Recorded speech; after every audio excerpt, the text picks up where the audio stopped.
this next part about preparing and delivering lectures.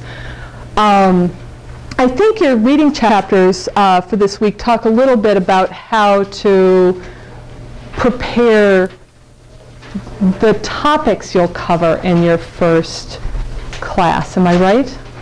I mean, my advice is to get old syllabi from people who've taught the class before. What did they cover? What books did they use? You don't have to copy that exactly, but that at least can give you an idea about the range of the possible and make it so that you don't need to completely reinvent the wheel. You do not need to start from scratch. You can start from existing syllabi and decide what it is you want to change about them.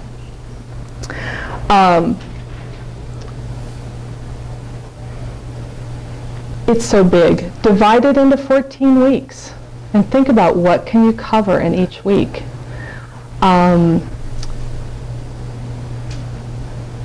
Do you guys have other ideas about how, so there's both the problems of how do you get enough material and what happens when you have too much material.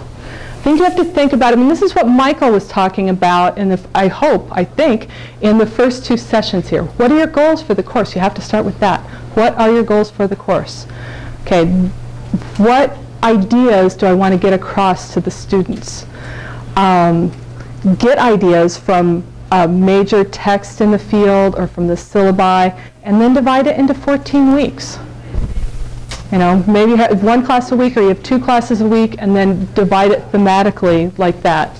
You guys have other ideas about how to break down this task? Yeah, Helen? Well, obviously, break it down even further. Break it into months. Break it into sections. You know, deal with, set yourself a goal of what you want to have accomplished in the first month. Set yourself a goal of what you want to have accomplished in the second month. It's obviously going to slide a lot, but it's going to make it a lot less. I mean, anybody can teach 4 classes. You know, teaching 14, however, is a bit more of a challenge. Okay, so how do you come up with 14 different lectures? Gotcha. Okay. Yeah, what I would do, and what I have done, is brainstorm about all the possible things I would want to tell them. You know, what are all the possible things I would want them to learn? And then try and clump them into things that go together. And then try to, if I have too many, think about which are the most important. If I have too few, think about how could those concepts be broken up and what more could I say about them. For me, the actual thinking about what the class was going to be about was not so problematic. I could come up with a topic for the class, but now how to fill that entire 80 minutes that you have to fill, or the entire 3.5 hours, or however long those 3 hours, I guess, the double periods are. How do you fill that amount? That actually is a topic that's dealt with a lot in the handout that you got today, the one from Robert Boyce, which is from this book, Advice for New Faculty Members. And he is a educational psychologist, used to work at Stony Brook, now retired. And his whole career was spent analyzing faculty members, who is successful and who is not successful. So his book is based on his research of new faculty members, doing little experiments on them and splitting them into groups and seeing what worked and what didn't. So to a certain extent, rather than just the advice that you usually get in these sorts of books, which is, well, this worked for me, it's based on looking at many, many faculty members, both successful and unsuccessful members. Anyway, his main advice is moderation. Okay, do not sit down and say, okay, this weekend I'm going to write all 14 lectures because I need to get it done because I don't want to have to mess with it once it doesn't work. You can't do it. You can't sit down and write 14 lectures. The first time you say, I'm going to sit down for an hour and I'm going to think about what topics I could cover in this whole thing. Then tomorrow I'm going to sit down for another hour and I'm going to try and make an outline of a couple of those topics. And then the next day I'm going to sit down for another hour.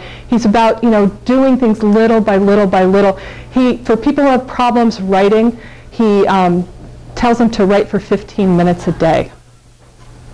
So there's a book about this, not written by him, but writing your dissertation in 15 minutes a day. And that, again, is the thing. It's just like the idea of having what you're writing or what you're doing in terms of teaching in your mind every day a little bit.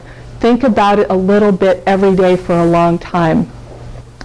So in preparing lectures, that's his point of view.